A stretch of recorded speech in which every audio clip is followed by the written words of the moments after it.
Salut, c'est Marco de Top 4 Phone. On se retrouve aujourd'hui pour le test de l'Energy System, ou plus précisément l'Energy Phone Max, c'est son nom, donc Energy Phone Max, un mobile de la marque Energy System, une marque espagnole que j'ai déjà eu l'occasion de vous présenter à de nombreuses reprises, et notamment plus récemment lors du déballage de cette fameuse boîte. Alors aujourd'hui, on est sur la vidéo de test, et comme d'habitude chez Top 4 Phone, elle va se découper en deux grandes parties. Une première partie va porter sur le matériel, une deuxième partie sur le logiciel et notamment l'usage que l'on peut avoir de ce téléphone. À la fin, on aura une conclusion au cours de laquelle on se dira si oui ou non il faut l'acheter, ce fameux Energy Phone Max, un mobile qui, au moment où je fais cette vidéo, donc avril 2015, est vendu au prix de 129 €, notamment sur la boutique officielle de la marque. Energy System a son propre site, a sa propre boutique et vous pouvez directement acheter sur le site du revendeur. Bon, ça c'était pour vous resituer un petit peu le prix, donc 129 €, c'est un mobile entrée de gamme, vous allez le voir, il est entrée de gamme notamment par un certain nombre de spécifications, mais pourtant c'est pas un nanar parce qu'il y a quand même des bons points et c'est un entrée de gamme presque low cost mais avec des specs qui sont finalement pas trop mal. Bon, mais justement, est-ce que tout ça, ça vaut la peine d'être acheté? Est-ce que toutes ces petites specs valent quand même le coup? Bah justement, on va en parler tout au long de cette vidéo. Alors la première partie c'est bien évidemment le tour du propriétaire, c'est l'esthétique. Vous commencez à nous connaître chez Top 4 Phone. On a toujours le même plan de test. On suit la même méthodologie pour pas vous déconcerter. Alors sur la première partie, on va regarder le téléphone. Alors il n'est disponible qu'en noir, mais il y a quand même des petites coques qui sont fournies en plus avec le téléphone. Donc il est disponible en noir. Bon, voilà, ça c'est la version de base. Mais il faut savoir que vous avez donc des coques arrière, des caches batterie arrière rouge et vert, mais qui pètent, hein, qui sont vraiment des couleurs très très flashy. Je vous laisse d'ailleurs regarder la vidéo de déballage pour vous faire votre propre idée. Alors, sur la face avant de ce téléphone, on a un écran ici de 5 pouces, en dessous duquel on a 3 touches. Elles ne sont pas rétroéclairées, elles sont par contre bien sensitives, elles ne sont pas intégrées à l'écran. On a une touche menu contextuel, plutôt multitâche, pardon. On a une touche accueil et une touche retour. On a au-dessus de l'écran le logo Energy Max. Energy Max, voilà, petit zoom de la caméra dessus. Désolé pour les reflets. On a aussi l'écouteur, un flash LED qui vient compléter la caméra photo frontale de 5 mégapixels et on a du capteur de luminosité et de proximité. Donc une face avant assez sympathique dans le sens où on a notamment ce flash LED. Ça c'est un bon point sur lequel je reviendrai tout à l'heure lorsque je parlerai des capteurs photo. Sur le côté gauche du mobile, on a ici un bouton Power On-Off. On a sur le dessus du mobile un jack 3.5 format CTIA. Sur le côté droit du mobile, un bouton de contrôle de volume plus-moins, et en dessous du mobile, on a le connecteur micro USB, l'entrée micro primaire et la petite fente qui permet de retirer le cache batterie, ce que je vais faire d'ici quelques instants. On retrouve également à l'arrière du mobile alors un certain nombre de choses, le capteur photo dorsal de 8 mégapixels, voilà, qui forme une très très petite excroissance. 8 mégapixels, c'est écrit à côté. On retrouve également le flash LED, le petit logo Energy System qui est dans une sorte de effet chrome, ouais, c'est ça, effet chrome miroir. En bas, on retrouve encore une fois de plus le logo Energy Max, Design by Energy System, bon ça c'est la marque, la grille du haut-parleur, voilà. Si on retire le cache batterie, on retrouve forcément la batterie. Ah, ça c'est un peu normal. La batterie qui bonnote est extractible ici, sur laquelle je reviendrai lorsque je parlerai de l'autonomie du mobile. On retrouve les deux emplacements de carte SIM format classique, format mini. On retrouve également l'emplacement de la carte micro SD jusqu'à 64 Go de mémoire supplémentaire, mais là aussi une fois de plus j'y reviendrai lorsque je parlerai de la mémoire. Le cache batterie se remet très facilement en place, le téléphone voilà, n'a pas de problème au niveau justement de l'agencement, au niveau du placement des éléments, c'est bien fini, il n'y a pas de problème de jeu, voilà, bon il faut reclipser correctement mais il n'y a pas de problème de jeu. Autre particularité, le cache batterie et les pourtours du téléphone sont dans un plastique pas soft skin mais un peu doux au toucher, donc c'est pas glossy, ça évite au téléphone d'être glissant, c'est pas mat, c'est pas brut, c'est dans un plastique très légèrement soft skin, alors qui forcément risque de prendre des rayures avec le temps, mais qui permet aussi d'avoir un toucher plus agréable et surtout d'avoir un téléphone un tout petit peu moins glissant. Enfin bon, malgré tout, c'est un téléphone qui fait quand même 5 pouces de diagonale en termes d'écran, donc il a des dimensions qui sont conséquentes. C'est un téléphone qui, lorsque vous allez taper vos SMS, doit être nécessairement utilisé à deux mains. On ne peut pas faire autrement. Alors, pour la dimension, je vais être très factuel, je vais vous les donner, comme ça vous ferez également votre propre idée. C'est un téléphone qui fait 14,7 cm de long, qui fait 7,3 cm de large et qui fait 0,9 cm d'épaisseur, donc 9 mm d'épaisseur. C'est un téléphone qui pèse 167 grammes, c'est ni trop lourd ni trop léger, c'est dans la bonne norme on va dire pour un téléphone de 5 pouces. On aurait forcément aimé que sur un téléphone complètement en plastique on tombe dans les 140 grammes, mais dans l'idée de toute façon ça ne se sent pas à l'usage, au bout d'un moment vous oublierez ce poids de 167 grammes, ça ne se sent pas, voilà. Un téléphone plutôt bien conçu, plutôt bien construit, plutôt beau, même s'il n'y a pas une débauche de notes stylistiques, il y a quand même un petit style assez sympa. D'ailleurs, un petit style assez sympa qui me fait même vous dire que ce téléphone ressemble à une sorte de mix du Nexus 4 et du Nexus 5. On se retrouve un petit peu entre les deux. C'est pas forcément une mauvaise chose que d'avoir un design qui est quand même celui de deux téléphones qui furent des best-sellers. Voilà, donc un design assez sympa, une qualité de fabrication assez sympa, un téléphone qui a une bonne rigidité. Ça, c'est encore un bon point, et qui a une dalle qui résiste plutôt bien à la pression. Voilà, donc en termes de qualité de fabrication, on est plutôt sur du standard plutôt élevé. Hein. Ça a beau être un téléphone entrée de gamme, on est plutôt sur du bon. Alors au niveau de l'image et du son, on est sur un écran de 5 pouces, ça je vous l'ai bien indiqué plusieurs fois. On est sur un écran qui a une résolution HD, HD Ready 720p, donc c'est un écran de 1280 pixels par 720 pixels, ce qui nous donne sur un écran de 5 pouces une densité de 294 ppp, pixels par pouce. C'est pas mal, franchement c'est pas mal, ça permet d'avoir une bonne qualité d'image. L'écran est un écran IPS avec une dalle qui est traitée OGS, donc ça donne aussi une très bonne qualité d'image. Les angles de vision sont plutôt satisfaisants, hein, il n'y a vraiment pas de problème à ce niveau-là, vous voyez, on voit encore l'image. Pourtant on est sur du 90 degrés là, approximativement par rapport à l'angle de la caméra, là, vous voyez. On arrive encore à voir l'image, donc on est sur du bon. Alors justement, si je lance, je vais lancer une petite vidéo. Voilà, je vais lancer une petite vidéo pour qu'on se fasse une petite idée. Hop, je vais prendre une vidéo de base Energy System, une de celles qui sont intégrées. Ça permet aussi de se faire une idée du son. Donc on est sur une 720p, hein, je le rappelle.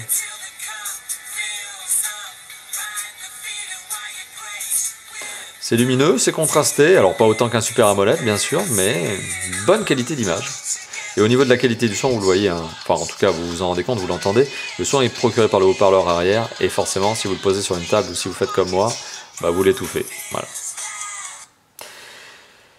Donc, à mon sens, c'est plutôt positif au niveau de l'écran, c'est un bon point, on est sur un téléphone entrée de gamme, mais qui dispose d'un bon écran. Et ça, c'est pas mal, c'est vraiment pas mal, c'est agréable à l'utilisation, et on a donc plaisir à regarder des vidéos, et même à jouer à des jeux vidéo. Jeux vidéo sur lesquels, eh bien, c'est un point sur lequel je vais aussi revenir. Alors, au niveau du son, je vous l'ai fait écouter en tout cas par le haut-parleur, donc on est plutôt sur du bon, même si, ben, forcément, on peut pas trop lui en demander. C'est-à-dire qu'au bout d'un moment, ben, le son, voilà, il va saturer. Alors, si je mets un petit truc un petit peu punchy, allez, on y va. Qu'est-ce que j'ai trouvé? Tiens, allez hop, on y va. On fait ça. Alors là, je suis à combien de puissance là? À peu près 3/4, 2/3, on va dire. Là, je suis à fond. Hein. Et le son vient bien de ce haut-parleur.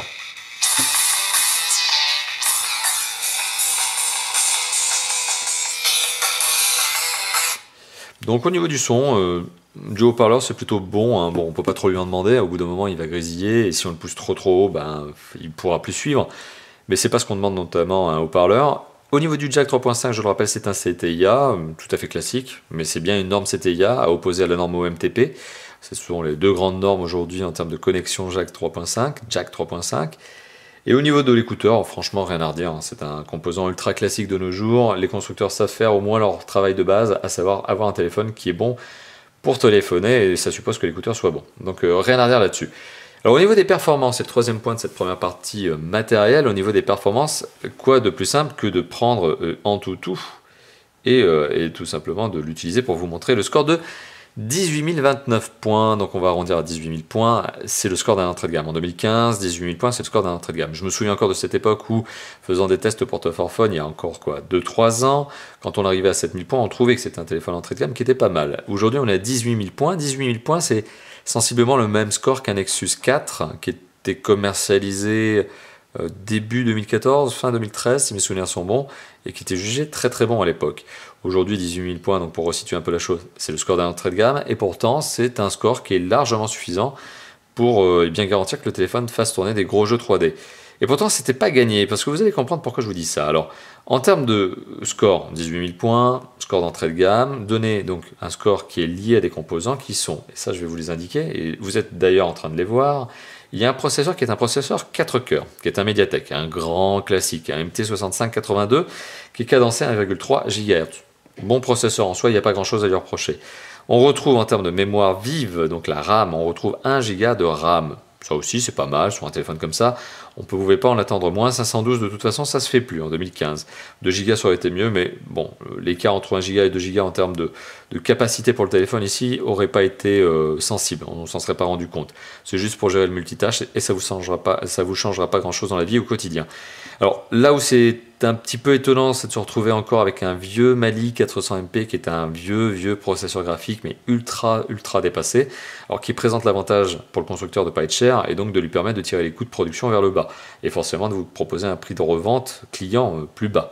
Bon, mais ça reste quand même un vieux processeur graphique. Et heureusement que ce processeur graphique ne tourne que sur une résolution HD de 720p, parce que sinon il aurait été vraiment à l'agonie.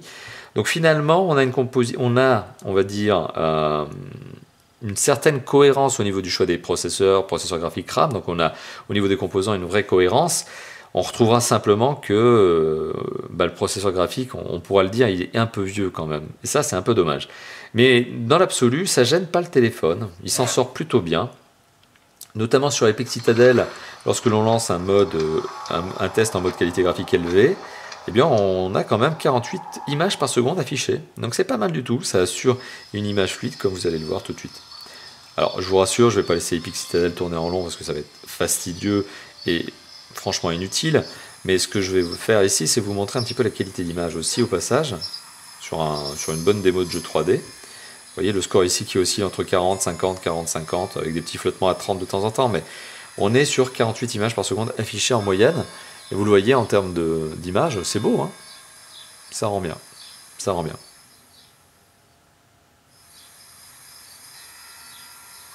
Voilà.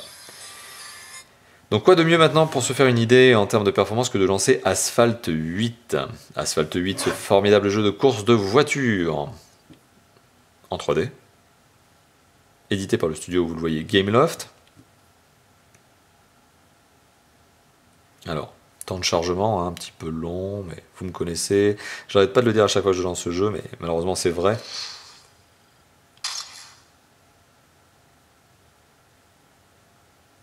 D'autant plus qu'ils en ont fait un free-to-play qui regorge. Aïe, aïe, aïe, aïe, je vais être obligé de le mettre à jour, ne me dites pas ça. Et ben voilà, ça sera le fail de cette vidéo. Ça sera le fail de la vidéo parce que ça va mettre méga longtemps. Enfin bon, je vous rassure, allez, fin de cette pseudo-séquence de jeu qui n'arrivera pas, je vous rassure, Asphalt 8, allez, hop, fail, hein, fail, il en fallait bien. Asphalt 8 fonctionne à merveille sur ce téléphone, sans ralentissement, donc c'est validé pour moi. Bon, désolé pour la mise à jour, et donc ça sera mon fail de la vidéo. N'hésitez pas à me le reprocher dans les commentaires, faites-vous plaisir. Bon, allez, fin. Au niveau de la mémoire de stockage, alors pour ce téléphone, la mémoire de stockage, on est sur une mémoire interne de 8 Go, qui est clairement revendiquée par le constructeur, sauf que lorsque l'on allume le téléphone pour la première fois, les 8 Go se métamorphosent en 6,1 Go. Donc on aura du mal à le voir ici, mais bon, si je vais dans stockage, voilà, on va voir que le 8 Go se transforme en 6,09 pour être précis, hein, sur lesquels vous allez installer bien, tout simplement les jeux, les applications, etc., vos MP3 et autres. Sachant que, et je vous l'ai montré tout à l'heure, sous le cache batterie, il y a un emplacement micro SD qui va jusqu'à 64 Go, ce qui est pas mal en soi, puisque une carte de 32 Go ça vaut une vingtaine d'euros, une carte de 64 Go ça vaut, allez, 45 €. Donc c'est pas trop mal, hein. Ça permet justement d'ajouter une capacité supplémentaire pour vous permettre de stocker des films et des MP3, pourquoi pas, sur ce mobile qui mérite justement d'avoir ce genre de mémoire étendue, parce qu'on a plaisir à regarder des films, encore une fois de plus. Je vous l'ai indiqué tout à l'heure lorsque je vous ai parlé de l'écran. Au niveau de la connectivité, alors au niveau de tout ce qui est normes, 3G, 4G, etc., alors soyons clairs, on n'est pas sur un téléphone 4G, c'est bien dommage, et c'est sans doute le point faible de ce téléphone qui va avoir à s'affronter avec une concurrence qui est très rude sur le marché hexagonal. En France aujourd'hui, on trouve des téléphones à 100, 120 € qui sont 4G. Alors ils n'ont pas forcément des écrans aussi grands, ils n'ont pas forcément de l'HD ready, de la HD 720p, mais il y a des écrans 4G, enfin il y a des téléphones 4G aux alentours de 100-120 € aujourd'hui en France. Alors ici, Energy System a fait le pari en fait d'aller non pas dans la 4G mais dans la 3G WCDMA qui est de la bonne 3G, mais bon, c'est un choix. Voilà, donc en achetant ce téléphone, vous n'achetez pas un 4G, c'est clair, vous achetez un bon 3G, et vous achetez un bon 3G qui a toutes les autres normes on va dire, habituel sur un smartphone. Donc on retrouve bien sûr du Wi-Fi, là je peux tout simplement vous le montrer. Donc on retrouve du Wi-Fi, du Bluetooth, du AGPS, ce qui est quand même mieux que du GPS tout simple, mais aujourd'hui les smartphones font tous AGPS au minimum. On retrouve une radio FM, mais forcément elle nécessite de brancher le kit piéton pour avoir une antenne et donc pour pouvoir se servir de la radio. On retrouve du micro USB comme je vous l'ai montré, micro SD, ça je vous l'ai montré, jack 3.5 format CTIA, je vous l'ai montré, double emplacement de carte SIM, et ça oui parce que c'est un dual SIM.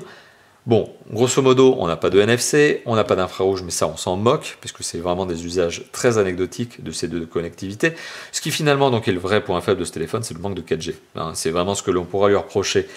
Alors après, en termes de DAS, on est quand même sur un téléphone qui est normé Europe, qui a passé les certifications DAS. On est sur un téléphone qui a un DAS de 0,578 watts par kilo, ce qui est tout à fait bon, hein, tout à fait acceptable pour un mobile commercialisé en 2015 en tant qu'entrée moyenne gamme, entrée de gamme.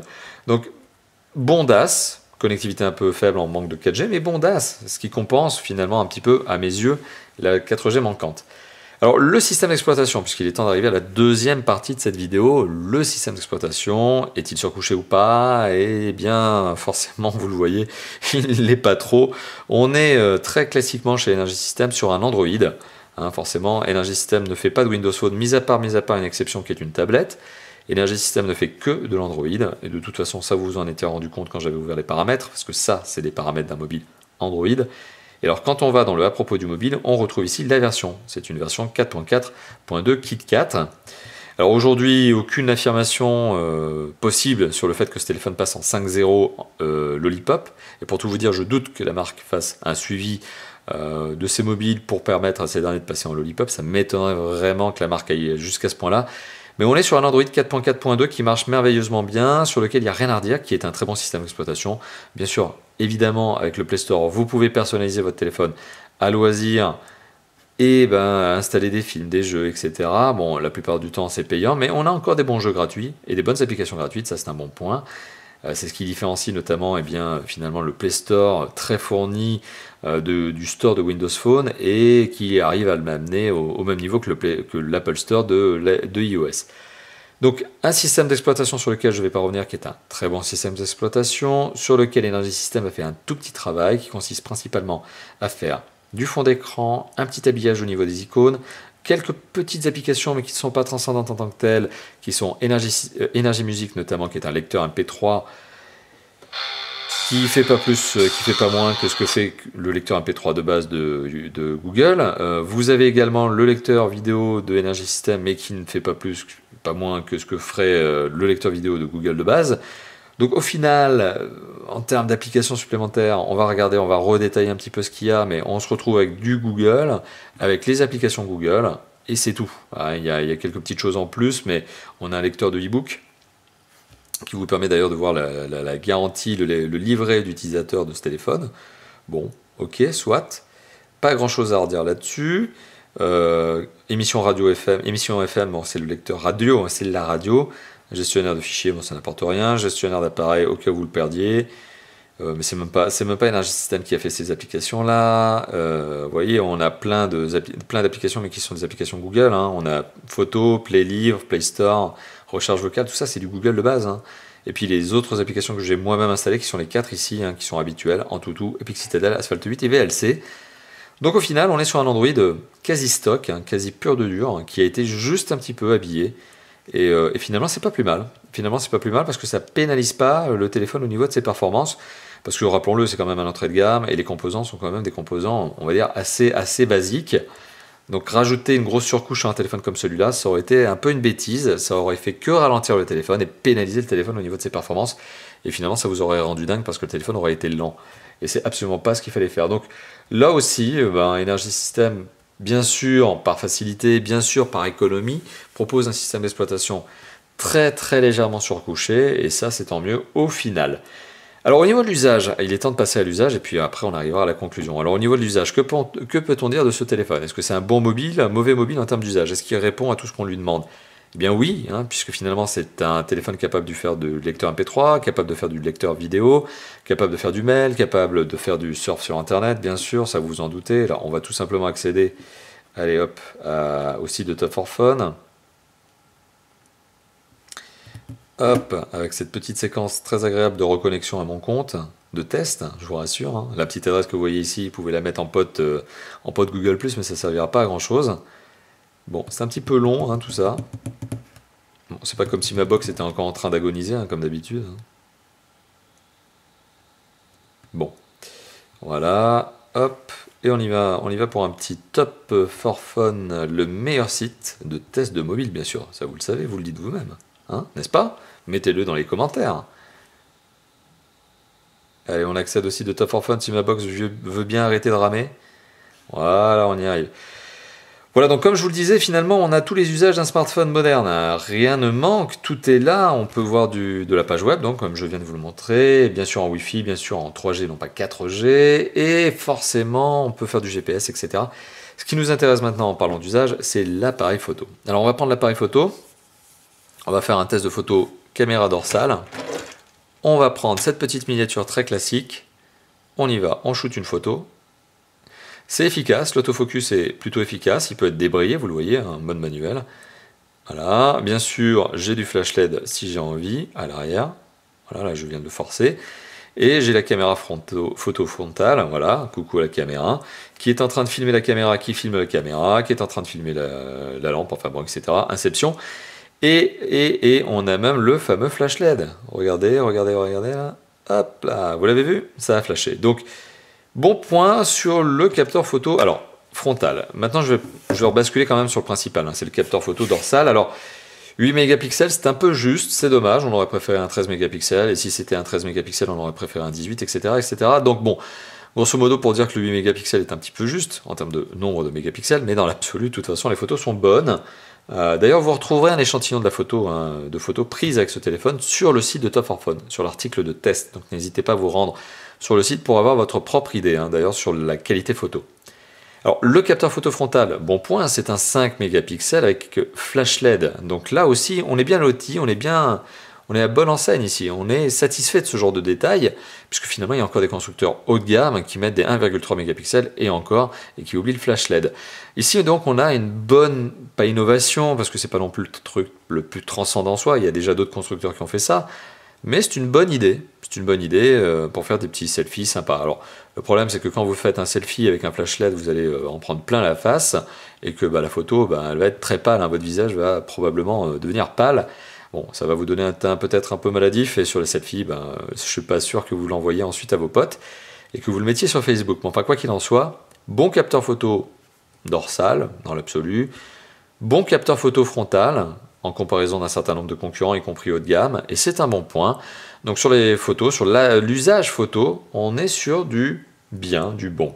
Au niveau de la batterie, on est sur une batterie de 2000 mAh. Alors, c'est un petit peu juste, c'est pas catastrophique parce que, vous le savez, je vous le dis suffisamment souvent dans les vidéos, 2000 mAh pour un téléphone de 5 pouces, avec ces specs-là, pour moi, c'est un minimum. En dessous, ça aurait été une bêtise. Donc on est sur quelque chose de normal, on est sur quelque chose de logique. Et alors, par contre, 2000 mAh sur un téléphone qui est un peu gourmand quand même en raison de son écran, même si c'est qu'un 720p, même s'il est IPS, etc. Bon, on arrive quand même à consommer entre 20 et 25% de batterie pour une heure de vidéo YouTube, ce qui est un petit peu au-dessus de l'autonomie que peut proposer un certain nombre de concurrents, qui auraient des écrans par exemple plus raisonnables. Mais ça va de soi, un petit écran, ça consomme moins qu'un grand écran, c'est logique.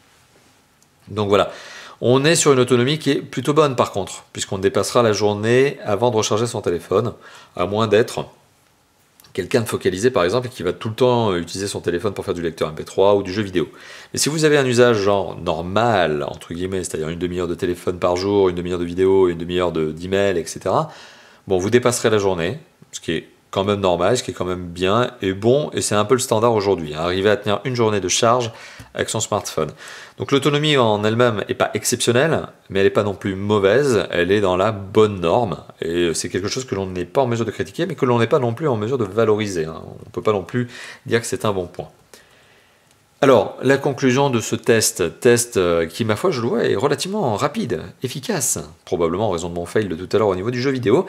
Alors, qu'est-ce que je peux vous dire de ce téléphone? Est-ce que c'est un bon mobile ou un mauvais mobile? Alors, vous l'avez compris, oui, à mon avis, c'est un bon entrée de gamme.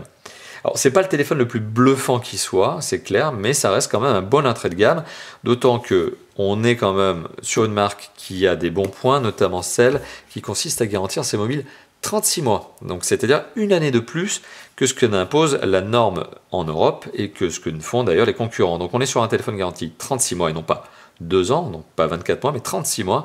Ça déjà c'est un bon point. On est sur un téléphone qui est présenté dans une belle boîte. Bon, comme ça ne veut pas dire grand-chose, puisque la boîte, vous n'allez pas la trimballer avec vous tous les jours, c'est le téléphone que vous allez trimballer, mais ça contribue aussi au sentiment d'achat de qualité. Et dans la boîte, vous avez des accessoires type de coques supplémentaires, et ça, c'est un bon petit plus, parce que finalement, les coques, les caches batteries supplémentaires, ça vaut 10 € par exemple à acheter, et c'est un bon petit cadeau supplémentaire avec ce téléphone. Voilà, bon point. Donc, est-ce que c'est un bon téléphone? Est-ce qu'il est bien packagé? Est-ce qu'il est bien bundleisé? Est-ce que vous avez ce qu'il faut dans le téléphone, avec le téléphone dans la boîte? Je dirais oui, un détail près, souvenez-vous, regardez la vidéo de déballage, il manque le kit piéton.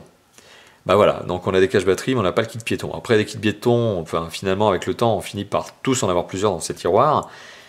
Mais, bon, il manque le kit piéton, c'est un peu dommage. Après, d'un autre côté, s'il y avait eu un kit piéton avec ce téléphone dans cette boîte, c'est sûr que ça aurait été un entrée de gamme, style écouteur en plastique brut. Donc finalement, est-ce que c'est vraiment un mal? Non, pas forcément. Je préfère avoir 2 caches batteries sympas qu'un kit piéton pourri. Bon, après, c'est mon avis, mais à vous de dire justement ce que vous en pensez.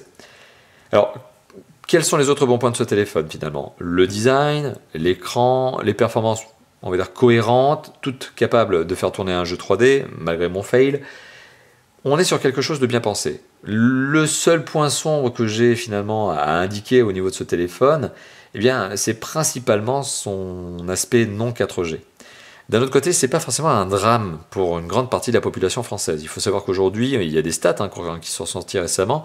Aujourd'hui, sur la totalité des utilisateurs de téléphones portables en France, il n'y a que 15% de personnes qui utilisent la 4G.